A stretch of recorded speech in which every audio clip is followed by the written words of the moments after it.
Hi, I'm Carol Watson. I'm the host of Culture Refit, getting ready for a new episode of Culture on the Street. We're excited to share another beautiful place in Lisbon, Jardim da Estrela. We hope you enjoy the interesting conversations we're going to find about culture here in Lisbon.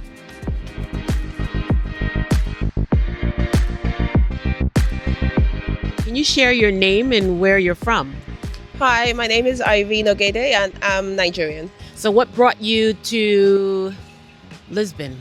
I wanted very specific things in my move. I've lived in a couple of places before, but I wanted a specific type of lifestyle, and that's what prompted me to come to Lisbon. So I wanted a beautiful city, like just easily beautiful. I call it accessible beauty.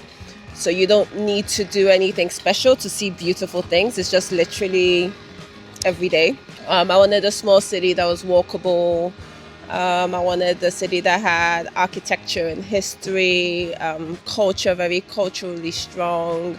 And then I wanted the opportunity to learn a new language. So tell us about your many cultural identities and what you notice. My name is Asha Wilkerson, and I have a healing studio here in Lisbon. Identity and culture shifts. I think it's a group of identities and values amongst a group of people. So some of them are me being from America, me being a Black woman in America, me being a leader, me being a Black woman from America living abroad, me being a woman in Portugal. There's so many different identities. Generational, you're probably a Gen Z. What am I? I'm a millennial. I'm an elder millennial. Peace sign forever. But I'm also the daughter of a leader in the civil rights movement. So I have a lot of cultural identities and a lot of cultural responsibilities that I carry as well. I'm Alex, 30 years old, and I'm Portuguese. A lot of change has happened, especially in the past 5 years, but I think it's exciting for the most part. For a lot of people, I'm not sure if it's as exciting, I've heard a lot of things from other people of my age, but in my opinion, it's exciting. Because change also brings a lot of uncertainty, and that can be scary for some people.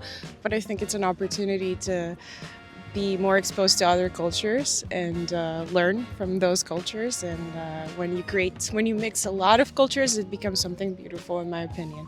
So I'm all for it. My name is Naki, and I'm originally from Togo. Resident in Portugal for the last 12 years almost. Whoa. Yeah. I wouldn't say that our cultural identity is similar to the Portuguese one because, there are a lot of differences, yeah, in terms of music, in terms of even like navigating, even like relationships, and also how to relate with unknown people and how to try to make friends and so on. We have big differences. And What is one that that surprised you? well, one that might surprise me, it's like living in a building without being able to greet your neighbors, or like greeting neighbors and sometimes feeling like you're bothering somebody, So this is something that is culturally hard, but understandable because we don't have the same History. history. Yeah. So one of the things that we say among diasporans is that Nigerians are everywhere in the world and they adapt very easily to every culture. And I know that you know many Nigerians that are here. You're not the only. No. What do you hear people say that are from Nigeria that is the most noticeable difference between living and working in Nigeria or other countries and being here in Portugal? It's funny because there seems to me to be a lot of similarities between Nigeria and Portugal in terms of, the weather is one. The way people treat the elders here, the respect that they show to their elders. When you enter like a public office and you have to greet them properly and say your botards and say, that is very similar to the Nigerian culture where we show like deference to the older ones and people in positions of authority as well. There's an imperfection as well that exists between the two countries where... That's a nice way of saying it, an imperfection. I have never heard that one. I always say like Lisbon isn't trying. Portugal is very much what you see is what you get. It's not trying to be London. It's not trying to be New York. It's not trying to be Paris. It's just what it is, you know. And I think for me personally, I appreciate that honesty in its approach to things. So when you're dealing with things like the bureaucracy and things like that, it's very, very similar to how you might experience it in Nigeria. It's just that in Nigeria, we have quicker ways to get about things. I don't want to... Like paying some money. I didn't say that. We have quick ways, you know somebody in that office, you turn up at that time, there are ways to speed things up. In Portugal, there's nothing you can do but wait. Waiting is a trait, a virtue that we've all learned here. Patience is the game. Being Black in the United States, being Black in Portugal, being Black in many places where the majority of the population is white or not Black, right? You were asked to fit in with what's already going on. And the narrative, not even just the narrative, the words are make yourself comfortable, but this is what's going on. We're not going to accommodate. We're not going to really take your discomfort seriously. You need to come and get onto our agenda.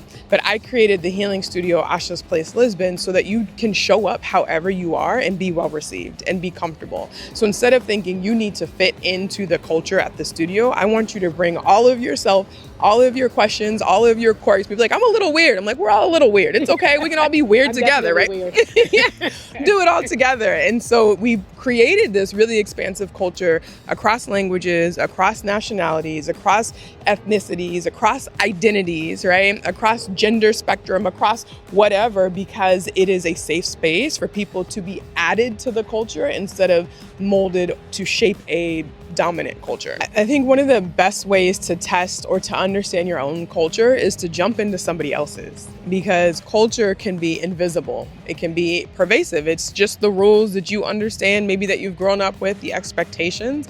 But then when you start to get around other people, you live in different places, you join different organizations, you realize that some of the norms that you have might not be normal everywhere. And so then you get to see what feels right for you and what doesn't. So I think traveling and getting out of your comfort zone is a great way to identify culture. Can you share what type of work you do and how you would describe the workplace and how work gets done here? Okay, so in Portugal, for instance, I would say there is one particular difference where you can't contact members of your team or your staff outside office hours. Love it.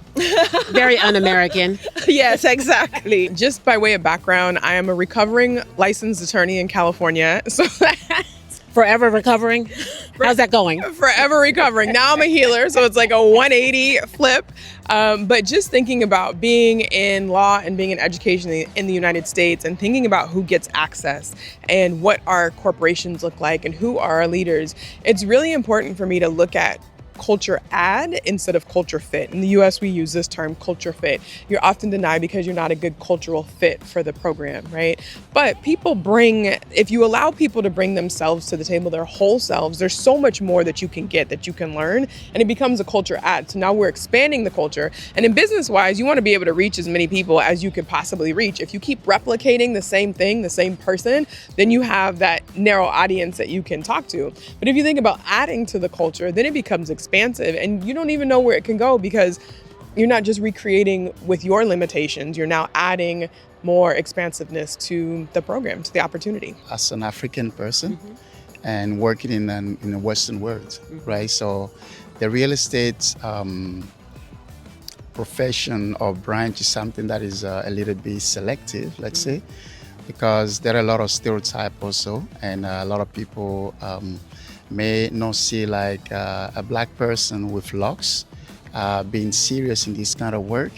And so the collaboration can be also, it's difficult to collaborate either with sellers and buyers, because for most of them it's like you're not qualified actually, but qualified not based on your experience, not based on your skills, not based on your result, or not based on the way you work, but based on only your appearance. Yeah, so it's been always difficult, but when you live in a world where we always have the different stereotypes and so on, you have to deal with, and you have to show to people that you are not. You have to show to people that you are worth it, and that you can be also on the same level like any other person. When you think about the most ideal workplace, are there any values or behaviors that you wish would be incorporated into the workplaces of the future, whether it's AI or how people make decisions, how they communicate? I mean, I had the benefit of becoming a remote worker because of the pandemic, and that was even what enabled me to move to Portugal as a remote worker. Now, if the pandemic never happened, that probably would never have happened, because we would have all been going into the office 9 to 5s and the rest of it. And obviously, there's been a pushback now to get more people into the offices. And I'm not really sure, I don't know the stats or how that's really enhancing employee engagement and all of it. But I think the flexibility would be something welcomed if it could be made standard and not something that's given as a perk, so to speak. I think that's the only major thing I'll say. In terms of AI, I know some people do have issues with AI and the impact it has on the environment, but I just feel it's one of those things we need to learn how to work with sustainably, and they just have to find better ways to manage the systems and the data centers and the rest, because it's here to stay. It's in everything we do. It's integrated into social media, literally everything. And I don't think it's a bad tool at all. It's very useful. We just have to use it responsibly. So I think community is something that I would like to see it more in a workplace. I think it's important that people feel like they're part of something, even if it's just work. I think it's important. We can still be professional, but treat it as, make it feel like you're working towards something bigger than yourself. Exactly. So I think community is important, and even in your workplace, I think it's good to advocate for that. I think maybe for local people, just to be more open, to any foreigner or anyone who comes from any other country, because through openness we can collaborate more. And for people who are foreigners like me, is never give up, because if you only lay on what people think about you and what they think that you look like, you will never succeed. So you just need to move forward, and not necessarily to show them that you are able to, but do it for yourself first, for your own pride. And then if people find in you like this quality or these skills, they'll come to you, and they will also realize that actually that's the mistake, actually not thinking about a person from the skill side and only just thinking about the complexion or the origin. When you think about culture, what you notice, what you're still curious about? What I love most about living in Portugal is just the way we're able to mix with all the different nationalities so easily. I don't think in all the places I've traveled to and all the places I've lived, I've ever had such a wide array of friends from different places in the world, and so easily as well. I guess in some sense it's easy to come and just stick with Nigerians, but that wasn't how my landing happened, and that's not how my time here has been spent. So I think for me, especially being an African, living in Africa, where traveling within Africa is still very expensive and hard to achieve, I'd love to learn more about all the different Africans here, their cultures, their foods. I mean, I'm still learning so much, and so much similarities we have with Nigerians. And I just feel Portugal just really, it's crazy we had to come here to do that, but it does offer you that opportunity to mix with other Africans from around the world and other people who are just interested in the continent and wanted to travel it. I think it's a very nice starting point. As much as I love talking about work culture, I think personal culture is way more interesting, because, again, work culture influences that, but personal culture is so vast, and I think it's really important. And whenever I hear someone comes from a distant place or not so distant, I'm always curious to understand how that influences the way they relate to others, and they're also curious about other people. Olá, Bruno aqui com Culture on the Streets e agora eu tô aqui para conversar com Manuel. Olá, Manuel, muito obrigado por topar participar na nossa conversa. Para começar, conta um pouquinho pra gente qual é a tua identidade, como é que tu enxerga a tua identidade cultural hoje. Pronto, yo soy de España, mas moro aquí há 7 anos. Y mi identidad cultural sería pronto latina, de alguna manera. Gusto mucho de estar con las personas, partilhar con ellas mi energía y que ellas también me den mi suba energía. Así porque soy una persona también expansiva y sociable, entonces gusto de eso, sí, ¿no? Sim. E no que você trabalha hoje em dia? Qual é a tua profissão? Pues, estou há 7 anos a trabalhar em geral de Customer Support para diferentes projetos, porque é um emprego que para estrangeiros é mais fácil aqui em Portugal, porque podes trabalhar em tua língua, Espanha, mas tenho colegas italianos que trabalham para a Itália. O que tu percebeu que eram as principais similaridades ou diferenças do ambiente de trabalho aqui em Portugal e na Espanha? Talvez que em Espanha somos mais diretos, há menos medo, entre aspas, de falar al jefe, jefe ou supervisor, de lo que se pode melhorar. E para você, o que é uma coisa que não pode faltar no ambiente de trabalho?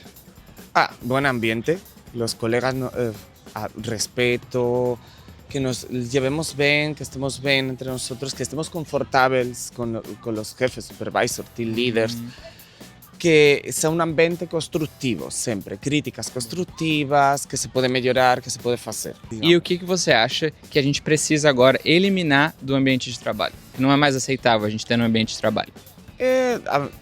Como se dice, faltas de respeto, que te traten como una crianza pequeña, que a veces en algunos trabajos de Customer Support, en algunos proyectos tienes algún supervisor o team leader que te fala así tipo como si fueras una crianza pequeña y tienes que pedir permiso para ir a casa de baño, cosas así tipo... Que agora não estou a vivir no projeto que estou agora, mas sofri em outros e fiquei como, ok, não. Já tenho uma idade para essa cena. Por exemplo, em Espanha, para fazer amigos, é mais natural, ou com brasileiros também, ou latinos. Aqui, às vezes, precisas muito tempo para que eles te introduzcam em seu círculo de amigos, então fico um pouco chocado com essa cena. Concordo. Pero também são gente muito, em geral, na rua, são de calma, são educados, então... No, tem cosas boas Portugal, cosas peor, España también tem cosas peor, cosas más. Digamos que eso me choca. Un poco a la hora de relaciones sociales no son tan latinos. Podría chocarme más. So, last question. We call them dicas, tips. It's my favorite new word to learn in Portuguese. Just so you know. I know you're still learning. Dicas. I didn't know that. We're all learning. So we like to share tips with our global community. What have you learned about navigating across cultures? What tips do you give out? What's the best tip someone has shared with you that's helped you in the workplace or just navigating across cultures? I would say, for one, definitely just be open-minded. Like, I think I moved here without ever visiting or knowing anyone, and I kind of just watched a lot of YouTube videos and read Facebook posts and the like. So I had a very, clear picture of what I thought I would expect, and then coming here, it's like, oh, okay, actually, it's like this. Oh, I didn't. Nobody ever spoke about that on the blogs, So I think definitely you have to keep an open mind. Be curious. Make no assumptions. Just be curious and see what happens. Try not to overthink, which is something I'm currently working on. I overthink a lot. But I think it's important to sometimes just go with your gut. If something feels right, you have to do it. I think the first one that came to my mind is to put no limits in what you can do. Yes. I've been giving this advice to some people who want to give up because they've been told that this is impossible. They've been told that they've been working for people and they never realize that they are able to do the things by themselves and be successful. So I put no limits to myself. So I always advise people not to put any limits. So try everything that comes to your mind. If you fail, you learn from it. If you succeed, you'll be happy, and you learn even from this success too. So yeah, no limits. We just finished such an amazing afternoon in Jardim da Estrela in Lisboa, having so many conversations about culture from anthropologists and marketers turned into having their own business to entrepreneurs that have come here and work across many cultures, to those that have left one country and feel like home here in Portugal working for a global company. I hope you've enjoyed it, learned much from their journeys, their challenges, their inspirations, and what pop culture or media really reflects what they like and what they don't like too much about workplace culture. We have lots of tips. I hope you found one that really resonated with you along your workplace journey and what you hope the culture will reflect. Join us again on another episode of Culture on the Street at Culture Refit. Let us know where you want us to be next. Bye.